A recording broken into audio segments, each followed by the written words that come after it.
Episode की शुरुआत में हम देखते हैं कि हमारे हीरोज उस मिस्टीरियस ट्रेनर ने दी गए हुए नक्शे की दिशा की ओर आगे बढ़ रहे होते हैं और फिर हमारे हीरोज घने जंगल के रास्तों से और चट्टान भरी पहाड़ियों से होकर गुजर रहे होते हैं। तभी आयरिस एस से पूछती है कि एस, क्या तुम्हें सच में सोचते हो कि ये नक्शा हमें किसी खजाने तक ले जाएगा? फिर साइलन कहता है कि मुझे नहीं लगता कि ये सिर्फ खजाने के लिए है, ये नक्शा कई ज़्यादा खास है। देखो, इस पर जो निशान है वो किसी पुराने ज़माने के लगते हैं। उसके बाद मिस्टी कहती है कि ये नक्शा मुझे मेरी बचपन की याद दिलाता है। मेरे पापा ने मुझे कहा था कि दुनिया में कुछ ऐसी जगह है जहाँ पर कई मिस्टीरियस पोकेमॉन छुपे हुए हैं, शायद ये इनमें से एक हो। और यह सुनने के बाद ऐश जोश में आ जाता है और कहता है कि तो हमें इसे ढूंढना ही होगा। मुझे यकीन है कि ये हमारी अब तक की सबसे बड़ी जर्नी होगी। और फिर सभी एक्साइटेड होकर आगे बढ़ने लगते हैं और थोड़ी देर जंगल में चलने के बाद जंगल घना और भयानक हो जाता है और अचानक एक झाड़ी हिलने लगती है। और ये देखकर आयरिश डर जाती है और कहती है कि वो क्या था, क्या वहाँ कोई पोकेमॉन है? फिर साइलन आयरिश को कहता है कि शांत रहो आयरिश, हो सकता है वहाँ सिर्फ हवा चल रही हो इस वजह से, लेकिन हाँ, हमें सतर्क रहना चाहिए। उसके बाद हमारे हीरोज धीरे धीरे आगे बढ़ने लगते हैं, लेकिन तभी उन्हें एक पुराना और डरावना घर दिखाई देता है। उसके बाद हमारे हीरोज देखकर कहते हैं कि ये घर तो काफ़ी ज़्यादा पुराना लग रहा है, क्योंकि इसकी खिड़कियाँ भी टूटी हुई हैं। और तभी उनको अंदर से हल्की हल्की आवाज़ें सुनाई दे रही होती हैं। यह देखने के बाद आयरिश कहती है कि ये जगह तो फिल्मों में दिखाई गई भूतों की हवेली जैसी लगती है, इसीलिए मैं इसके अंदर नहीं जा रही।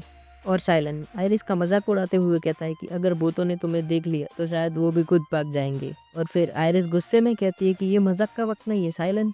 फिर मिस्टी कहती है कि चलो अब तुम दोनों लड़ना बंद करो। और हाँ, ये घर वाकई में काफ़ी ज़्यादा डरावना लग रहा है, लेकिन हमारे पास और कोई रास्ता भी तो नहीं है, क्योंकि नक्शा हमें यहीं पर लेकर आया है।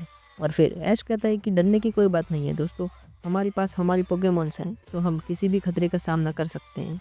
चलो। फिर हमारे हीरोज धीरे धीरे घर के अंदर जाते हैं और घर की दीवारें पुरानी और काफ़ी ज़्यादा टूटी हुई होती है और हर कोनों में से अजीब सी आवाज़ें सुनाई दे रही होती हैं। तभी अचानक से हमारे हीरोज के ऊपर एक लकड़ी का टुकड़ा ऊपर से गिरता है और फिर आयरिस चिल्लाते हुए कहती है कि मैंने कहा था कि ये जगह काफ़ी ज़्यादा खतरनाक है। फिर ऐश कहता है कि हो सकता है ये घर काफ़ी ज़्यादा पुराना हो, इस वजह से वो ऊपर से आकर गिरा हो, लेकिन हम सावधान रहेंगे। और फिर हमारे हीरोज को घर के अंदर एक बड़ा सा कमरा मिलता है और कमरे के बीचों बीच एक रहस्यमय पोकेमॉन की शैडो गिर रही होती है। और फिर उस शैडो में से डार्काइन निकल कर हमारे हीरोज के सामने खड़ा हो जाता है। और फिर डार्क के आते ही पूरे माहौल काफ़ी ज़्यादा डरावना लगने लगता है। और फिर आयरिश डरते हुए कहती है कि ये तो डार्क है, लेजेंडरी पोकेमॉन, मुझे पता था कि ये जगह काफ़ी ज़्यादा खतरनाक है। और फिर साइलेंट जोर से चिल्लाता हुआ और कहता है कि शांत रहो आयरिश, हमें इसे समझने की कोशिश करनी चाहिए।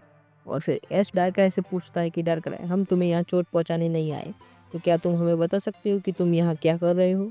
और फिर डार्कराय कहता है कि मैं यहाँ फंसा हुआ हूँ, इस घर के जादू ने मुझे कैद कर लिया है और इस वजह से मैं बाहर नहीं जा सकता। और हाँ, दिन ब दिन मेरी ताकत कम होती जा रही है। और फिर यह सुनने के बाद मिस्टी कहती है कि ये तो बहुत ही बुरा है, हमें इसकी मदद करनी होगी। और फिर ऐश कहता है कि हम तुम्हारे साथ है डार्कराय, हम तुम्हें इस जाल से आज़ाद कराएंगे। उसके बाद डार्कराय हमारे हीरोज को घर के दूसरे हिस्से में ले जाता है, जहाँ पर एक विशाल दरवाज़ा था और उस दरवाजे पर एक पहेली लिखी हुई थी। और पहेली पढ़ने के बाद साइलन कहता है कि हमें पहले इस पहेली को सुलझाना होगा, तभी हम ये हर दरवाज़ा खोल पाएंगे। उसके बाद साइलन जोर से पहेली पढ़ता है, जो दिखता नहीं वही सच्चाई है, तो बताओ इसका मतलब क्या है? फिर आयरिस कहती है कि शायद ये किसी छिपी हुई बटन के बारे में है, तो हमें ध्यान से आसपास देखना होगा। और फिर हमारे हीरोज दरवाजे के आसपास बटन की छानबीन करने लगते हैं और तभी उन्हें एक बटन मिल जाता है और बटन दबाते ही वो दरवाज़ा खुल जाता है। और दरवाज़ा खोलने के बाद मिस्टी कहती है कि हमने कर दिखाया, अब हम आगे बढ़ सकते हैं। उसके बाद हमारे हीरोज एक अगले कमरे में आ जाते हैं, जहाँ पर कई सारे जाल छिपे हुए होते हैं और हर कदम पर हमारे हीरोज को एक नई चुनौती का सामना करना है। और फिर आयरिस घबराते हुए कहती है कि ये जगह हमें मारने की कोशिश कर रही है और अब मैं आगे नहीं बढ़ सकती। उसके बाद एस आयरिस को मोटिवेट करता है और कहता है कि आयरिस, हिम्मत रखो, हम सब साथ हैं और याद रखो, हर बड़ी जीत के लिए कठिन रास्ता पार करना होता है।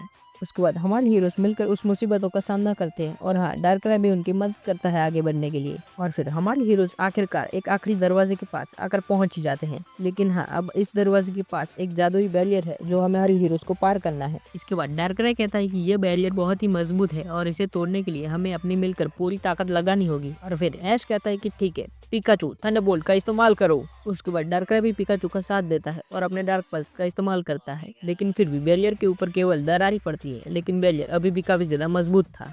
और ये देखने के बाद आयरिस डरते हुए कहती है कि ऐश ये काम नहीं कर रहा, क्या होगा अगर हम इसे नहीं तोड़ पाए तो। ये सुनने के बाद ऐश कहता है कि डरने की कोई बात नहीं है आयरिस, हमें कोशिश करते रहना होगा क्योंकि हार मानना हमारी बस की बात नहीं है। और ये सब सुनने के बाद साइलेंट कहता है कि डार्कराय, क्या तुम अपनी पूरी ताकत लगाकर डार्क पल्स का इस्तेमाल कर सकते हो, क्योंकि तुम्हारी ताकत और हमारी पोकेमॉन की ताकत मिलकर हम इस बैरियर को आसानी से तोड़ सकते हैं। यह सब सुनने के बाद डार्कराय कहता है कि ठीक है, मैं अपनी पूरी कोशिश करूंगा, लेकिन ध्यान रखना यह बहुत ही ज्यादा खतरनाक हो सकता है। और फिर एस भी अपने 4000 को बाहर बोला लेता है और फ्लेम थ्रोर का इस्तेमाल करने के लिए कहता है। और फिर डार्कराय भी अपनी पूरी ताकत लगाकर डार्क पल्स का इस्तेमाल करता है। उसके बाद हमारे हीरोज के पोकेमॉन्स भी उस बैरियर पर हमला करते हैं, जिससे कुछ देर के बाद वो बैरियर टूट जाता है। और फिर उस बैरियर के टूटते ही उस बैरियर के अंदर से रोशनी निकलने लगती है और पूरा कमरा हिलने लगता है। तभी ऐश चिल्लाता है कि सभी पीछे हट जाओ, और आयरिस भी चिल्लाते हुए कहती है कि क्या ये सेफ है, ये जगह गिरने वाली तो नहीं। उसके बाद डार्कराय कहता है कि घबराओ मत, ये बैरियर बस मुझे आज़ाद करने की कोशिश कर रहा है और थोड़ी ही देर में मैं अब आज़ाद हो जाऊंगा। उसके बाद बैरियर पूरी तरीके से टूट जाता है और डार्कराय अपने पुराने रूप में वापस आ जाता है। और अब डार्कराय को देखकर लग रहा था कि वो अब काफी ज्यादा खुश था। और फिर डार्कराय हमारे हीरोज का शुक्रिया अदा करता है और कहता है कि मैंने सोचा था कि मैं यहाँ हमेशा के लिए फंसा रह जाऊंगा, लेकिन अब तुम लोगों की वजह से मैं अब आज़ाद हूँ, तो अब मैं जहाँ चाहे वहाँ जा सकता हूँ। और हाँ, मैं तुम लोगों का कर्ज कभी भी नहीं भूलूंगा। उसके बाद एस मुस्कुराते हुए कहता है कि ये तो हमारी जिम्मेदारी थी डार्कराय, पोकेमॉन और इंसानों के बीच भरोसा ही सब कुछ है। और हाँ, अब तुम आज़ाद हो, लेकिन हाँ, अगर तुम हमारे साथ आना चाहते हो तो तुम हमारे साथ आ सकते हो। उसके बाद डार्कराय कहता है कि तुम जैसे ट्रेनर के साथ रहना मेरे लिए अच्छा होगा, इसलिए मैं तुम्हारे साथ जरूर आऊँगा। और फिर डार्कराय हमारे हीरोज के पास आकर पहुँच जाता है और कहता है कि चलो, अब मैं तुम्हारे साथ तुम्हारे सफ़र में चलने के लिए तैयार हूँ। और फिर मिस्टी कहती है कि अब हमारे पास एक और लेजेंडरी पोकेमॉन है, ये तो बहुत ही बढ़िया बात है। फिर साइलेंट कहता है कि सिर्फ लेजेंडरी पोकेमॉन होना काफ़ी नहीं है, बल्कि हमें इसका ध्यान भी अच्छी तरीके से रखना होगा। और उसके बाद मिस्टी कहती है कि डार्कराय जैसे पोकेमॉन के साथ सफ़र करना एक काफ़ी ज़्यादा अनोखा एक्सपीरियंस होगा और डार्कराय हमारी टीम को और भी ज़्यादा ताकतवर बना देगा।